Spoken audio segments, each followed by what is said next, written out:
Franchise Quarterback, le podcast des fans de foot US. Bonjour tout le monde, bienvenue pour le premier débrief de la saison dans Franchise QB. Ça y est, la NFL est de retour et on va reprendre le rythme habituel avec une émission par semaine, le top, le flop, les meilleures et les pires performances des quarterbacks de la saison et puis une petite discussion avec à chaque fois un invité, en tout cas pour les semaines où j'en aurai un. Je rappelle au passage que, la chaîne est ouverte, hein, tout le monde peut venir, participer, voilà, que vous soyez expérimenté ou non.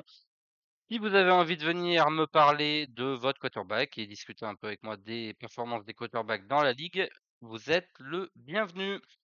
Et avec moi aujourd'hui, monsieur Chabat. Comment on a vécu cette semaine, Chabat? La reprise là, ça fait plaisir?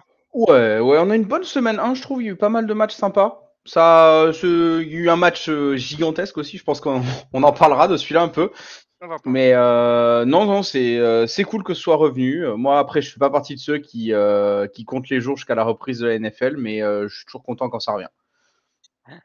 Eh ben, écoute, on va parler un peu de alors je rappelle pour ceux qui ne te connaîtraient pas, hein, que toi tu suis, 2 franchises en particulier. Donc comme je disais en off, petit spoiler, Justin Herbert, sera dans le top de la semaine, donc on en parlera un peu plus tard. Ton autre franchise, c'est les Vikings, donc on va parler un petit peu des débuts de JJ Lamoso. Monsieur Ouais, McCarthy. c'est mitigé comme début quand même, hein. C'est un début de match où vraiment c'est très compliqué. Je pense que, enfin, qu'il n'y ait pas d'Arisso, ça n'a pas aidé du tout. Mais très emprunté sur le début de match, j'ai trouvé. Après, il y a des actions où il peut juste pas jouer. Mais sinon, ouais, pas précis. Il a envoyé, enfin, sur des receveurs ouverts, il a envoyé des. Je sais même pas comment appeler ça, mais c'était pas des passes. Donc c'est vrai qu'en première mi-temps, j'étais en train de me dire, bon, il va falloir revoir toutes les attentes à la baisse. Et puis, la magie Vikings en deuxième mi-temps, avec la défense qui va mieux. Et du coup, bah, en attaque, ça va forcément mieux aussi, parce qu'on ça a mieux tenu. Il a trouvé ses cibles, il a envoyé des passes. Je pense qu'il faut aussi qu'il s'habitue à jouer dans un style qui est quand même différent de Michigan, même si on a quand même essayé de pas mal jouer au sol pour l'aider. Mais globalement, c'est moyen, mais la fin de match est très encourageante.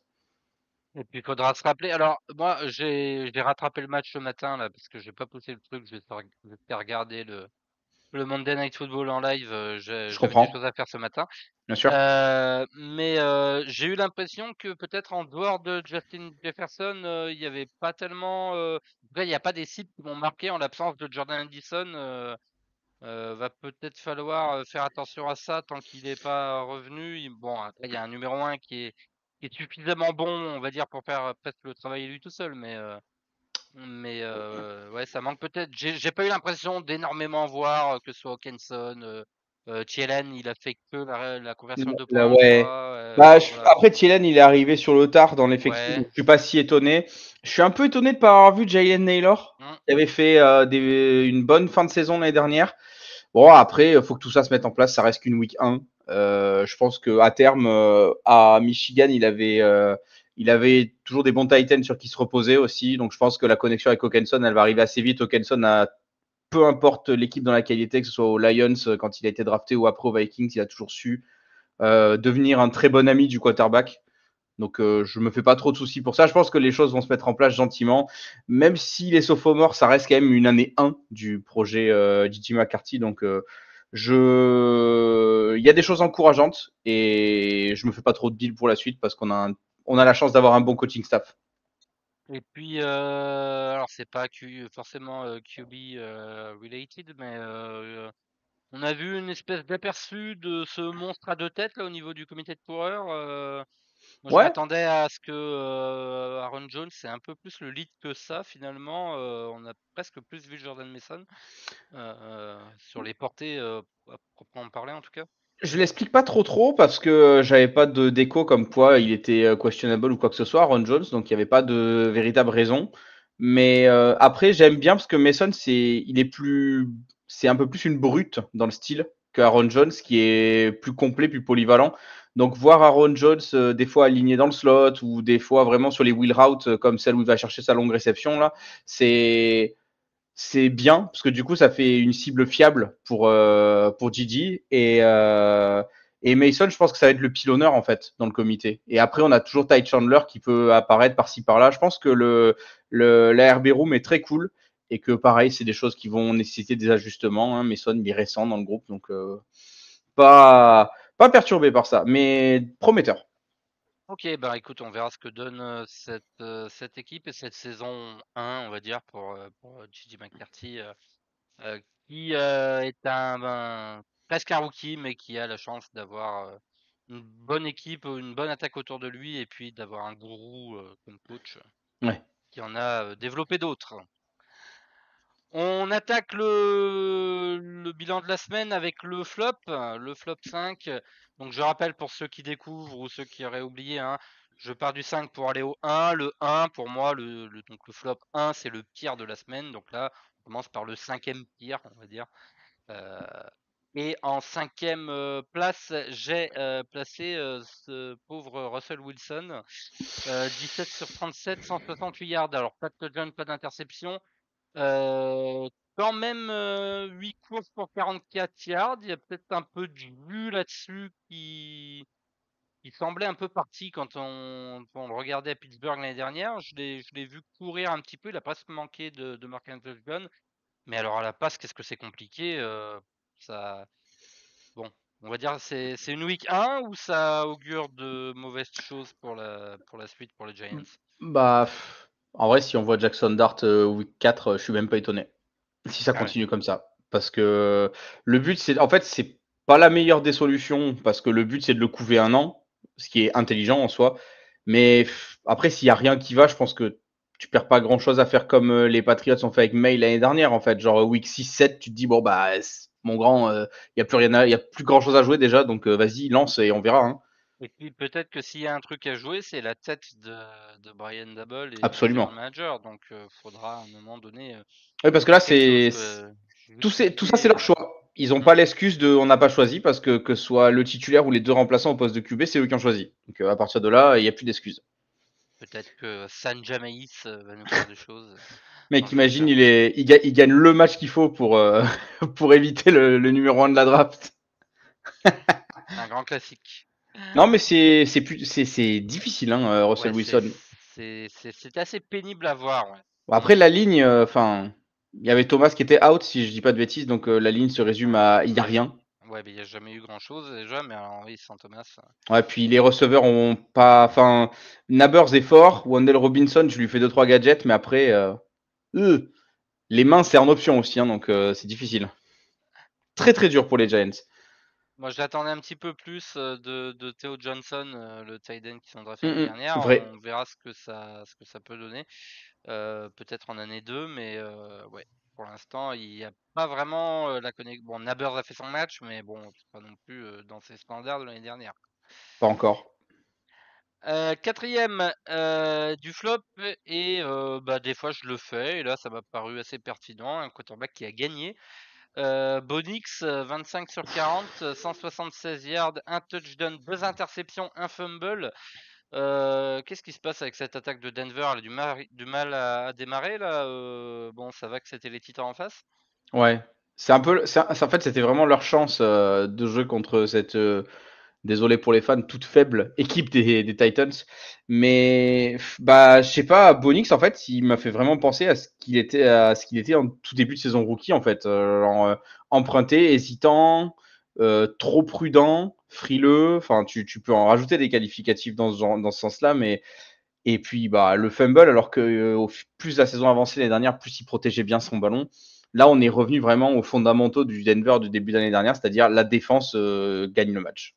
Point. Ouais. Bah bon, après c'était une week 1, on sait que c'est toujours un Oui, petit peu compliqué, un peu de partout. il a deux nouveaux running back aussi, donc faut Ouais. aussi qu'il y ait des choses qui se mettent en place de ce côté-là. Donc en soi, bon après on connaît Peyton et on sait il arrivera forcément à trouver un truc pour que ça se stabilise dans le bon sens. Mais c'est vrai que ben, pour une équipe que tout le monde voit en playoff, voire plus, c'était un petit peu ouais, poussif, on va dire, comme début. Et puis sa cible numéro 2 qui était censée être Ivan Ingram, on l'a peu vu. Il a Après, il fait a été deux catchs, je blessé. crois. Ouais, 2 catchs, puis là, il est questionable pour la semaine prochaine. Donc bon, la connexion avec Sutton est toujours là, mais c'est vrai que voilà, il y a des choses à mettre en place là pour développer un peu cette attaque de Denver. Et voilà, comme on a dit, ils ont de la chance de tomber sur un adversaire qui n'était pas tellement à la hauteur. Et il y avait presque la place quand même, hein. Il y Ouais, avait presque la place. Il y a un drive là où il récupère le ballon. Alors j'ai plus le scénario du match en tête, mais de mémoire, ils étaient à une possession. Je crois à un moment donné, ils sont à 8 points. Et il récupère un ballon pas trop mal placé, puis Cam Ward se prend 2 sacs. Ça les fait reculer hors position. On va parler de Cam Ward parce que c'est mon numéro 3, donc on peut rester ouais. sur le sujet. Ouais, j'évite de trop tailler les rookies. Puis là, il y en a 2 qui sont, pour moi, qui avaient des performances encore plus indigestes. Cam Ward, 12 sur 28, 112 yards, pas d'interception, pas de touchdown, un fumble également. Début compliqué.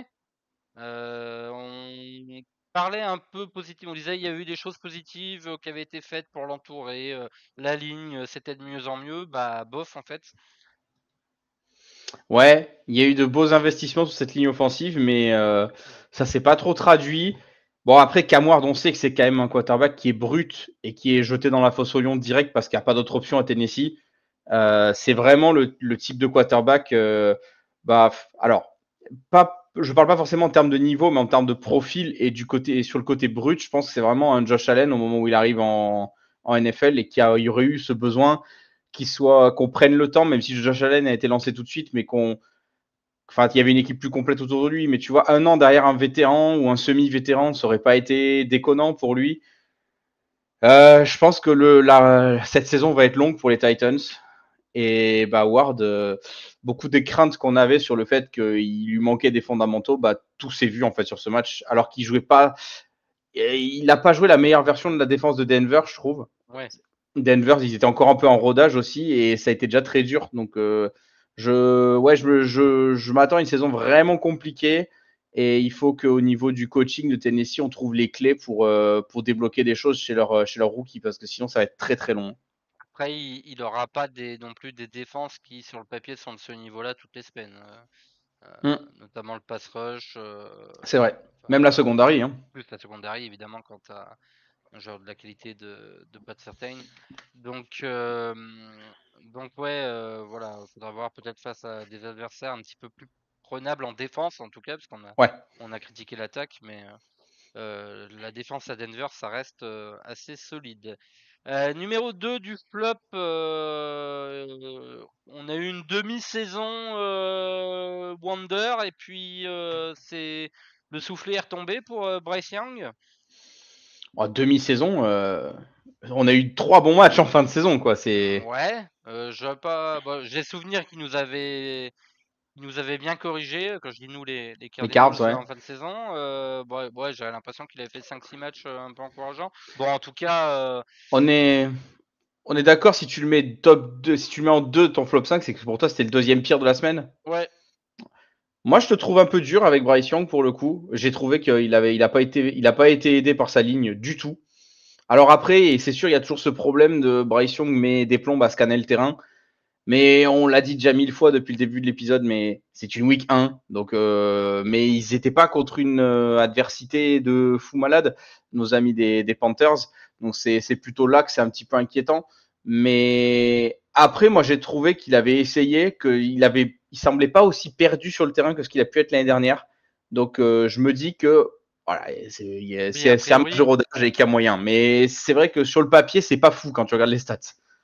là-dessus, c'est sûr que c'est entre guillemets acquis par rapport à quand il a été lancé dans la fosse au lion lors de son année rookie. Euh, voilà, le côté un peu plus sûr de lui. Bon, maintenant, en effet, c'était que les Jaguars en face, avec une attaque des Jags qui n'a pas été non plus hyper flamboyante, et une défense qui n'est pas réputée être la meilleure de la ligue. Il finit à 18 sur 35, 154 yards, un touchdown pour 2 interceptions. Il y en a une, c'est Trevon Walker qui en fait une, je crois. Il y en a une, c'est Olu Et Okun, sûr. il me Et semble qu'il y en La deuxième, je ne sais plus. La deuxième, je sais Il me plus, semble que c'est mais un lineman qui recule en coverage et qui voit pas reculer en coverage. ouais. Euh, Mais après, tu vois, moi, je trouve que dans l'attitude, en tout cas, c'est déjà vachement mieux, Bryce Young, parce que quand il a la balle et qu'il sort un peu de sa poche et tout, tu vois que tu faire beaucoup de gestes avec le bras, il essaie de diriger un minimum enfin, tu sens qu'il essaie de prendre un peu plus le problème à bras le corps. Déjà, en termes d'attitude, c'est vachement positif, parce que c'est vrai que l'année dernière, on l'avait retrouvé, on le voyait complètement perdu sur le terrain, il était amorphe. Là, tu sens qu'il y a de la vie un petit peu dans Bryce Young, donc à voir si au fur et à mesure ça se lisse. Et peut-être qu'aussi le début d'une construction de connexion avec Ted McMillan pourra beaucoup aider, parce qu'il était déjà pas mal présent sur ce match, le Ouais. rookie. Il fait une soixantaine de yards, si je dis pas de bêtises. Ouais. Donc c'est de bon augure. Moi, pour le coup, tu vois, même si on floppe des gens cette semaine, je vais pas tailler trop fort parce que ça reste une semaine 1. Par contre, c'est sûr, j'aurais pas mis Bryce Young deuxième pire QB de la semaine, ça c'est sûr. Il aurait peut-être mérité plutôt d'être 3, mais j'avais envie d'être un peu gentil avec Cam Ward. Ouais, c'est sur le premier match, les gars. Voilà. Bon, alors C'est par qui le contre, 1? celui avec qui on n'a pas envie d'être gentil du tout, est-ce que c'est finito pour ce pauvre Tua Tagovailoa J'ai l'impression que. Alors, lui, déjà, c'est pas folichon, mais vraiment, enfin, il a pas de ligne. Il Ah a oui, pas de, il a pas de ligne. Ses receveurs, déjà, ça commence déjà les blessures. Hein, Jalen Waddle out. Tyreek Hill n'est plus Tyreek Hill pour moi. semblerait que quand même Tyreek Hill, on se dirige vers une sortie. Hein. Je sais pas Ouais, quand, mais a priori, il y peu aurait un trade. glorieuse. Je pense que ce sera peu glorieux. Ouais, je sais pas si Kansas City veut envoyer un 5e tour pour le faire revenir. Imagine. Non, mais en vrai, moi, je trouve c'est là où je trouve que c'est terrible, c'est qu'en fait, il y a tout qui est en train de couler du côté de Miami et pas juste tu vois, en fait, je pense que le coach perd complètement la main aussi. Déjà, le vestiaire, apparemment, est pas satisfait Ouais. de son coach depuis l'année dernière. Puis ça avait l'air là, cet été, ils se sont battus au camp d'entraînement. Enfin, Ouais, c'était pas. Il y avait une ambiance un peu délétère et généralement c'est pas bon signe quand Ouais. ça commence comme ça, surtout Ouais. quand tu te bats avec tes coéquipiers parce que on connaît les training camps où il y a deux équipes et où ça s'envoie des nions parce que c'est de la tension et tout. Mais là, les mecs qui se sont battus entre eux, bah tu vois, il arrive, boum, fumble direct, premier play. Et le point positif, c'est qu'il est resté en vie à la fin du match. J'ai envie de dire, il a pas fait de commotion pour une fois, mais c'est vrai que c'est inquiétant.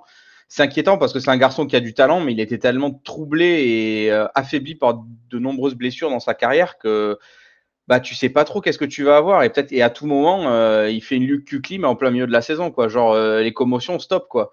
Il y a Même eu, si il y a eu une saison un peu d'espoir là, mais il y a ouais eu ça une lui saison commence où ils super vont, bien et qu'ils vont en playoff et qu'ils ouais, perdent dans le froid dans le froid à Kansas City, ouais, ouais c'est bon, ça. c'était loin d'être déshonorant, mais alors derrière, Mais ils ont pas capitalisé là-dessus, c'est dommage. ouais, parce que bon, j'ai pas donné ses stats, mais 14 sur 23, 114 yards, un touchdown, 2 interceptions, un fumble. Zach Wilson qui joue. La première interception, on est surdosé. Le drive suivant, doit y avoir une autre interception. J'ai marqué, hein, tu as parlé de la ligne, moi j'ai marqué dans mes notes, ligne à chier. Parce que c'est terrible quoi, la pression qui se prend. La deuxième interception, il lance un truc c'est du triple coverage. Il y a trois mecs, trois Non défenseurs non, en face. il y a rien Puis qui va. c'était les Hein. Colts quoi, sans manquer de respect aux Colts. Ils jouaient pas, tu vois. Ouais non, il jouait pas la défense de Denver par exemple. Ouais, ou même, tu vois, dans la division, tu dis bon allez, ils ont pris une branlée contre les Bills, bon, ok. Mais C'est sûr. ouais, c'était les Colts quoi. Ouais et D'ailleurs, les puis cotes avant le match c'était 50-50. On se disait bon, c'est un match, voilà, il y a moyen de faire moi, quelque chose. Puis alors, très vite, il y avait aucun espoir j'étais pour les Bills. persuadé que les Colts allaient gagner ce match perso, mais ça. Ouais. Mais non, je sais pas. Puis même, enfin, alors après, ça, tu le protèges d'une connerie, c'est sûr, mais tu fais rentrer Zach Wilson quatrième quart de la week 1, c'est pas rassurant par rapport à Tua, quoi, parce que c'est quand même censé être the guy là-bas. C'est une des pièces centrales du projet. Et je pense que si cette saison commence comme ça et continue comme ça, c'est Mike McDaniel, on va y arriver. Et tu as, c'est ciao à la fin de la saison et ça prend un QB à la draft real fast. Hein. Ouais. Après, tu as parlé de Zach Wilson, moi, tu connais la prophétie. Oui. Voilà, hein, je rappelle, hein, Zach Wilson, en tant qu'ancien QB des Jets, il va forcément devenir Il aura une incroyable plus tard. renaissance quelque part, bien sûr. Bien C'est pas sûr. moi qui fais les règles. C'est Geno et Sam Darnold qui ont fait les règles. Voilà. Bon, bah écoute, on verra ça. On va être un peu plus positif. On passe au top. Pas mal de belles performances. Alors, attends, moi j'ai un, Pardon. tu vois, moi il y a un gars que j'aurais mis dans le flop. peut-être pas tout en haut du flop, hein, faut pas déconner non plus, mais en 4 ou 5, j'aurais mis Caleb Williams. Euh, Parce Ouais, qu'il commence en complétant ses 10 premières passes, ce qui est très bien, mais il n'y a rien de folichon et il complète dans des receveurs complètement ouverts parce que Minnesota était pas là au début du match. Et après, en fait, on a retrouvé le pire de Caleb Williams qu'on et n'aimait le pas l'année dernière. côté là, toujours à garder un petit peu la balle trop longtemps, Garder les scrambles de l'infini, jouer au héros. Enfin, les passes longues qu'il a envoyées, c'était une catastrophe en fait. En deuxième mi-temps, si les Bears ne gagnent pas le match, pour moi, ne capitalisent pas sur leur bonne première mi-temps, c'est parce que Caleb Williams fait n'importe quoi en fait. Donc, pour un numéro 1 de draft qui soi-disant avait appris, avait changé, moi je suis pas convaincu du tout. Et numéro 2, je pense que son nouveau coach n'est pas convaincu du tout non plus et que va y avoir des petites conversations parce que Ben Johnson, il a appris quand même la rigueur à Détroit dans le staff de Campbell. Donc je pense que Caleb, ok, c'est bien, t'as rasé ton crâne, c'est très bien Caleb, mais maintenant sur le terrain aussi, il faut être rigoureux. Ouais, va peut-être laisser un peu de temps à tout le monde pour digérer cette attaque de Ben Johnson qui est réputée être un petit peu plus, comment dire, difficile Ah, c'est à cibler. protéiforme, hein. Donc on verra ça, mais c'est vrai que bon, j'ai été un peu enthousiaste au début. On avait commencé à voir Colson Loveland et puis plus rien. Il a fait 2 réceptions, je crois, en Il a début de fait game. il a fait 12 yards, je crois, ouais. Ouais, Mais ouais, on a vu ouais. Colkmet, ça, il était porté disparu l'année dernière. Ouais. Bon, Enfin voilà, pour moi, il y avait Caleb aurait mérité sa place dans un flop 5 parce que enfin, on en attend tellement plus de lui que et c'est pas 10 passes entre guillemets. Alors, il n'y a pas de passes faciles en NFL, je suis d'accord, mais c'est pas les 10 passes faciles qu'il réussit en début de match qui me rassureront sur sa capacité à être un vrai leader pour sa franchise. ouais, bah, j'ai été le premier à critiquer ce choix, hein, donc on verra ce que ça donne sur les semaines suivantes, mais c'est sûr que c'était pas hyper encourageant. On On peut passe être au top? positif maintenant, c'est bon. Allez, passons au top. Ouais, pas mal de belles performances. Bon, cela dit, les 5 noms que j'ai arrêtés, j'ai pas trop hésité. Peut-être un peu sur l'ordre. Cinquième, j'ai mis Jordan Love, 16 sur 22, 188 yards, 2 touchdowns, pas d'interception. Qu'est-ce qui se passe là? Il a réglé ses problèmes de précision. Ça y est, il lance des dimes dans la end zone. Je sais pas, il y a peut-être plus le spectre de Brett Favre au Lambeau Field, là, on sait pas. Hein. Mais non, c'était un match super propre de la part de Jordan Love. Il en a eu fait quelques-uns l'année dernière, mais il avait jamais attaqué une saison en étant aussi propre. Donc c'est très très prometteur pour la suite. Et puis bon, on connaît l'attaque de Green Bay. Hein, il y a un bon jeu au sol et au niveau des cibles, bah, tu sais pas laquelle peut prendre feu et faire 150 yards sur un match parce que ils ont pas de vrai numéro 1. Donc tu sais pas sur qui ça va tomber, mais il y aura forcément un mec qui sera dans un jour dans une forme de fou furieux pour aider Jordan Love sur un match. Aujourd'hui, cette semaine, c'est plutôt Romeo Dobbs qui a joué ce rôle-là. À voir qui c'est la semaine prochaine, mais enfin, Celui-là est censé être Matthew Golden. Alors voilà, j'ai déjà émis plusieurs c'est fois les vrai. critiques que j'ai sur Golden, mais de ce que je comprends, c'est l'idée en tout cas. Oui, l'idée c'est que il Après, était drafté au premier tour, donc voilà, l'idée après c'est on est lui. d'accord ou pas d'accord, mais dans l'idée, c'est ce qu'ils veulent faire. Non, je pense aussi. Après, bah maintenant, le plus dur reste à faire pour Love, c'est-à-dire répéter ce genre de perfo, parce que empiler des yards, il sait faire, mais souvent c'est au détriment de la propreté dans sa manière de protéger le ballon et de lancer. Là, bah, à voir si c'est canalisé et qu'il va rester bien stable toute la saison. Mais attention à Green Bay. Hein. Je pensais pas dire ça d'emblée, mais Ouais. très déçu par les Lions cependant. Mais quand même attention à Green Bay. Moi, je les avais dans mes prévisions. Là, je les avais mis en playoff. Alors, j'avais quand même mis Détroit vainqueur de division, mais je me demande Pareil. s'ils n'étaient pas 5 ou 6e seed chez moi. Bon, le problème, c'est qu'en FC, Bah, pardon, il y je a. crois qu'ils rentrent en seed 7 chez moi, les Ouais. Packers. Donc et voilà, en plus il y a une défense maintenant, Il y a un pass rush. donc bon oui, il y a un pass rush, ouais. Euh, donc ouais, voilà, très très encourageant pour les Packers, ouais. Numéro 4, on reste dans le thème Packers. Aaron Rodgers est-il de retour? 22 sur 30, 244 yards, 4 touchdowns, pas d'interception, quelques sacs quand même. Qu'est-ce qui se passe? Il est de retour, ça y est? Bah, en fait, je suis assez d'accord avec pas mal de trucs que j'ai lus sur lui et sur ce match. C'est que il a fait ce qu'on lui a demandé de faire. Ok, il fait pas Ce qui est d'interception. pas souvent chez Aaron Rodgers. Ouais, c'est ça. En D'habitude, fait, il fait un peu ce que lui a décidé de faire. Est-ce il que Mike a, Tomlin a réussi à le canaliser? il touche 4 touchdowns. Il fait 4 touchdowns en touchant 4 cibles différentes, ce qui est quand même pas vilain du tout. Après, voilà, j'allais dire, je demande encore à voir parce que c'est vrai que aux Jets, en dehors de sa saison 1 qui n'a pas existé, sa saison 2, ça avait quand même commencé correctement. Et après, le château de cartes s'est effondré assez vite. Donc, moi, je suis toujours un peu sur la réserve avec Rodgers. Mais c'est vrai que sur ce match-là, il est propre. Il montre que malgré son âge, il a toujours le bras qui va bien. Et il arrive à lancer vite et loin encore. Et ça, pour le coup, vu qu'au Jets, c'était rarement dans le plan de jeu, j'étais assez agréablement surpris de voir ça. Donc, à voir la suite, encore une fois. Mais c'est vrai que c'est une perf surprenante, mais dans le bon sens du terme, de Papy Zinzin. Puis peut-être un environnement qui est un peu moins délétère avec Moins de voilà. médias. Et puis oui, puis en plus on s'est débarrassé entre guillemets de George Pickens qui pouvait poser des problèmes. Peut-être qu'on a un vestiaire qui est un peu plus dans une meilleure ambiance. On a Mike Tomlin qui a une certaine aura. C'est vrai. Voilà, si Rodgers en fait pas qu'à sa tête et il décide pas de bouder à partir du moment où ça se passera mal, c'est un gros si, mais voilà, peut-être que À tout moment, il il boude, peut faire quelque chose de sympa. Ouais, oui, bah ça reste Aaron Rodgers, quoi. bien sûr. Mais quand il fait des trucs bien, c'est important de le dire, t'as raison. Ouais, bah, là, j'ai pas trop hésité avant de le mettre dans le top 5 de la semaine. Pardon, je fais une interruption, pardon, pour charger mon ordinateur. Voilà, on est bon.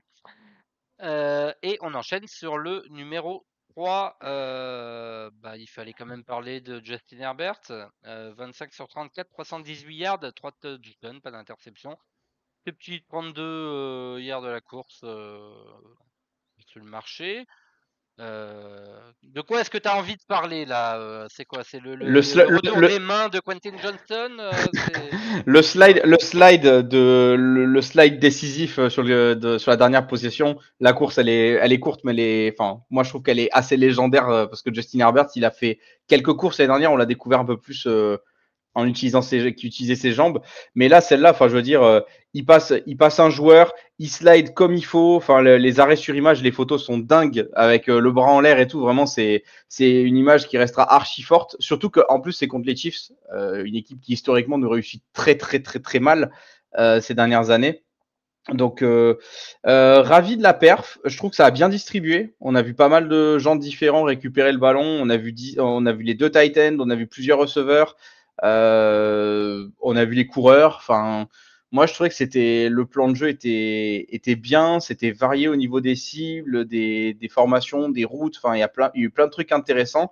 Et puis, il réussit un grand match contre une grosse équipe avec une grosse défense quand même, l'air de rien, parce que malgré tout, les Chiefs se sont beaucoup appuyés sur leur défense un peu plus que sur leur attaque ces 2 dernières saisons. Donc, Il a... c'est très satisfaisant en fait de gagner comme ça. Ouais, il était capable d'élever son niveau de jeu. En plus, on avait voilà, un jeu de course qui n'était pas encore tout à fait là. Bon, en même temps, c'était les Chiefs en face. Alors peut-être que quand tu Ouais. vois Tu Chris cours Jones dans en face Chris, de toi, t'as pas trop envie de courir. c'est ça. J'ai déjà couru dans Chris Jones, Drew Mais non, mais tranquille. en plus de ça, on avait un running back rookie plus un running back borgne. Donc euh, peut-être qu'on n'avait pas trop envie de forcer sur la course du côté des Chargers. Mais ouais, ça s'est bien passé. Qu'est-ce que alors moi, je les avais pas enterrés, faut pas déconner, mais je crois que dans mes prévisions, je les faisais finir à quelque chose comme 9-8 et pas de playoff parce que j'étais très inquiet de la perte de Slater. Euh, Toi qui as suivi un peu plus près ton équipe, est-ce que ça fait le job? Du coup, c'est Joe Alt à gauche et, Et Pipkins à droite. et Pickens à droite, Bah, ça fait le moi, ça job? me choque pas parce que l'année dernière, il y avait déjà Pipkins sur la ligne. Enfin, Pipkins est dans l'équipe depuis longtemps. Il a roulé sa bosse. C'est un membre qui est quand même assez important de l'effectif O-line. Moi, je suis pas choqué que ça fonctionne malgré tout parce que l'année dernière, Slater a été absent 2-3 matchs et ça s'était déjà globalement bien passé sur la O-line. Je cherche et j'essaie de retrouver mon tableau de prono, mais parce que moi, je crois que j'avais mis quelque chose j'avais mis 17 ou 11-6, donc un peu comme l'année dernière en fait. Hein. Mais non, moi je suis content et je me dis que si sans avoir Rashawn Slater, on arrive quand même à avoir une ligne qui tient, parce que le pass rush des Chiefs, c'est quand même, c'est pas vilain. Chris Jones, ça bull rush bien. Karlaftis, c'est un très bon niveau. Moi, je me dis que si on arrive à tanker ça, c'est très bien. Ok. Bah ouais, bah écoute, en tout cas, des débuts encourageants pour les Chargers, et puis tout ce qui est pris hein, dans une division où va falloir compter Ah ouais, sur les Chiefs évidemment, elle est les dure la Broncos, division, hein. faut les enterrer, les Raiders ont gagné, bon, Ah, ça y est, j'ai euh, retrouvé 11-6, voilà. ok, bon, et ben on verra en fin de saison si Et j'avais bien les qui Packers, le. 7e seed de la NFC, mais en 9-8, voilà. Ok, numéro 2, à moins que tu aies autre chose à rajouter. Non, non, non, non, je suis très content de voir Justin à ce niveau dès le début de la saison, ça fait plaisir. Parce que souvent, il a des débuts de saison un peu compliqués, des fois, là, ça, c'est bien. Alors, numéro 2, j'ai parlé tout à l'heure du flop avec le QB qui gagne. Ben, voici le top avec le QB qui perd. Lamar Jackson, 14 sur 19, 209 yards, 2 touchdowns, pas d'interception, 70 yards à la course et un touchdown au sol. Est-ce qu'il pouvait, lui, faire quelque chose de plus dans cette défaite rocambolesque, Lamar Jackson? Je trouve pas, il a peut-être un petit peu mal jaugé 2-3 passes dans le match, mais rien qui coûte en fait le match à son équipe, je trouve. Le problème pour moi, il vient des appels de jeu sur la fin. En voyant les Bills revenir, ça a un peu fait caca culotte côté des Ravens, alors que c'est quand même un staff expérimenté, donc j'ai été surpris. Peut-être que justement, on n'a pas assez misé sur les jambes de Jackson à la fin du match. Quand tu vois que Henry fumble, tu te dis que sur la possession d'après, peut-être que au lieu de jouer des petites passes ou quoi, tu essaies plus de jouer, je sais pas, sur des play action, des jeux en option, des trucs où tu peux te servir des atouts de ton quarterback Puis du pour fait que la défense soit forcément très concentrée sur Henry après le match qui venait de faire. il les piétine pendant tout le match, donc je veux dire, il accapare beaucoup d'attention et faire des petits, jouer dans les airs du coup, c'est pas illogique parce que si t'as plein d'attention sur le running back, ça veut dire que tu peux trouver des espaces pour tes cibles aériennes, mais je pense qu'ils ont peut-être un peu trop sorti le jeu de jambes de Lamar de l'équation. Mais lui, il fait un excellent match, il n'y a rien à dire, hein. Il perd pas le ballon, alors que c'est vrai qu'il a été quand même pas mal coutumier du fait pendant sa carrière, des fois relâcher les ballons de manière un peu bête ou de faire des passes pas très précises. Là, il est au point. Le match est globalement, l'attaque de Baltimore fait un match excellent jusqu'à ce fameux dernier quart où malheureusement cascade d'événements dans le mauvais sens. Ouais, on va continuer à parler de ce match, hein. Tu te doutes bien Évidemment. que j'ai mis numéro 1 Josh Allen, 33 sur 46, 394 yards, 2 touchdowns, pas d'interception, 2 touchdowns à la course. Il y a plusieurs choses, hein. Évidemment, le leadership et le côté clutch de Josh Allen, on connaît. Ce qui m'a peut-être frappé un peu plus, c'est que là, on avait l'impression qu'il faisait ce qu'il pouvait avec un corps de receveur limité l'année dernière. Là, on a l'impression qu'il y a un début de connexion qui s'installe avec Tim Coleman, qu'il y a peut-être une hiérarchie un peu plus établie au niveau des receveurs et qu'il arrive à faire fonctionner tout ce petit monde. Moi, je trouve que, en fait, vu que dans le corps de receveur, c'est globalement les mêmes têtes que l'année dernière, je trouve que là, tu vois, j'ai l'impression que cette année, cette version de Josh Allen arrive à faire progresser les receveurs. Que l'année dernière, en fait, il a fallu qu'il trouve un rythme avec une escouade où il n'y avait pas un réel numéro 1, parce qu'il avait toujours eu quelqu'un pour faire ça. Il avait Stephon Diggs, enfin, il avait toujours vraiment une vraie grosse cible quelque part.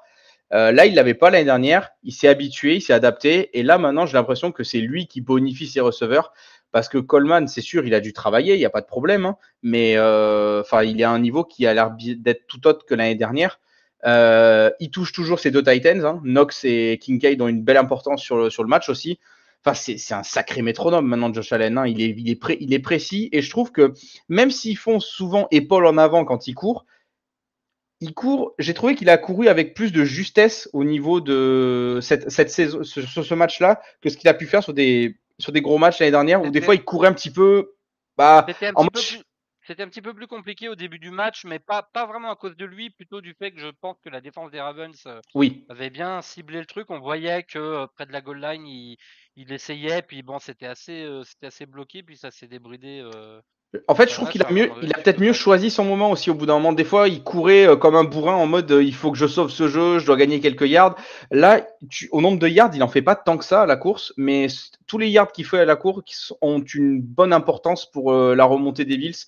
Je trouve que c'est. En fait, ouais, voilà, il a couru plus juste. Je trouve qu'il a été très bon dans ses choix au moment de prendre le choix de la course plutôt que de faire une petite screen ou un tracé court, un truc comme ça. Il a trouvé la bonne brèche à chaque fois et bah, il a été récompensé avec 2 touchdowns. Mais il a vraiment, enfin, c'est un délice de le voir jouer. Hein. Il y a pas grand. Les deux là, c'était un sacré affrontement de QB. Ouais, Hein. c'était un sacré match. Allez le voir si vous l'avez raté. Je pense que là, au moment où vous écoutez ça, vous avez déjà dû rattraper les matchs, mais non, vraiment, on a peut-être déjà eu le match de l'année.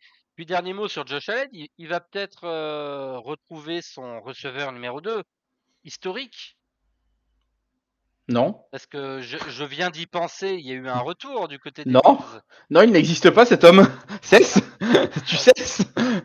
Non, mais en fait, je viens juste d'y penser. Je dis, tiens, j'ai vu l'info comme quoi il avait re-signé, puis je l'ai pas vu dimanche, alors il était peut-être inactif. Est-ce que je suis étonné de ne pas l'avoir vu? Non. Ils ont fait revenir Gabe Davis, hein, pour ceux Par qui contre, l'ignoraient. il va falloir peut-être. Alors, on est très tôt dans la saison et tout, mais on rappelle que Khalil Shakir a signé un gros contrat quand même, hein, donc à surveiller pour la suite de la saison. Ouais. Khalil Shakir, bon, après, qui est peut-être plus appelé à évoluer dans le slot, Fort probablement. vu son profil, on va dire, avec Keon Coleman en vrai X et Josh Palmer qui fait le taf Alors, en j'allais dire, retour. moi, je le connais assez bien vu qu'il était chez nous, Palmer. C'est un super gars et il a de bonnes mains. Je pense que c'est un très bon receveur 2. Du coup, 2/3 si Coleman prend vraiment son envol cette saison. Et c'est une très bonne arme en fait pour les Bills. Ils ont deux tight ends fiables. Ils ont 2 receveurs qui ont l'air de passer une tête au-dessus du reste de la mêlée. Derrière, Josh Palmer, je pense qu'il saura s'intégrer dans cet effectif. Enfin, vraiment propre. Les Bills, cette année, c'est chaud. La défense à surveiller peut-être, ou alors je sais pas, est-ce que le score reflète le fait que les défenses étaient ou vont être à la peine, que ce soit les Ravens ou les Bills, ou est-ce que c'est un Bah, non-facteur en fait et les QB sont tellement énormes que moi, je pense c'est plutôt la deuxième option. Après, voilà, forcément, c'est à surveiller parce que tu te dis, bon, des équipes qui sont prétendantes au titre, qui prennent 40 pions, voilà, mais je pense pas que dans une config de playoff, tu vois, sur un match de playoff, je pense pas que ce match, il y ait autant de points dedans. Parce que tu seras en fin de saison, tout le monde sera sharp, tout le monde aura le momentum, des victoires, les machins, les trucs. C'est ce match-là en week 1 et déjà ne serait-ce qu'en week 12 ou 13, c'est pas le même match du tout, je pense, au niveau de la physionomie, même si ça restera serré. Je pense que c'est pas du tout pareil. Donc moi, je m'alarme pas sur ça et je me dis que en dehors des matchs contre les gros, ces défenses-là devraient être excellentes. et bah écoute, on a fait le tour. Est-ce qu'il y a des joueurs que tu aurais vu Alors, dans le top j'ai une éventuellement? mention honorable. Mention honorable, ouais. Ça rentre pas dans le top, mais c'était pas contre une grosse équipe, mais Daniel Jones. Ah oui, on va faire une mention honorable pour Daniel Jones, c'est vrai. Bah, en soi, Oui, il oui, est oui, oui, non, mais propre parce que j'y avais pensé, ouais. sale manie de relâcher le ballon, lui aussi, il est très propre. Il met des TD à la course dans son style le plus caractéristique, à savoir comme une grosse mule à 1 yard de la end zone, ça vraiment pas de problème. Et puis bah en fait c'est le Daniel Jones qu'on avait vu l'année où il va chercher son gros contrat en fait sur le papier. Hein. Il fait des passes propres, il en met pas trop. Tu sens qu'il est appliqué et aussi je pense il a très à cœur de garder ce rôle de QB1 parce que même si on se dit que c'est peut-être avec la blessure de Richardson qu'il a eu le poste, mais pas que.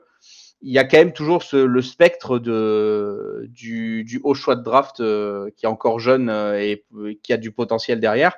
Donc, le voir autant appliqué et tout, mais j'ai vu que déjà il était loué dans tout le côté humain et leadership par tout le monde là-bas.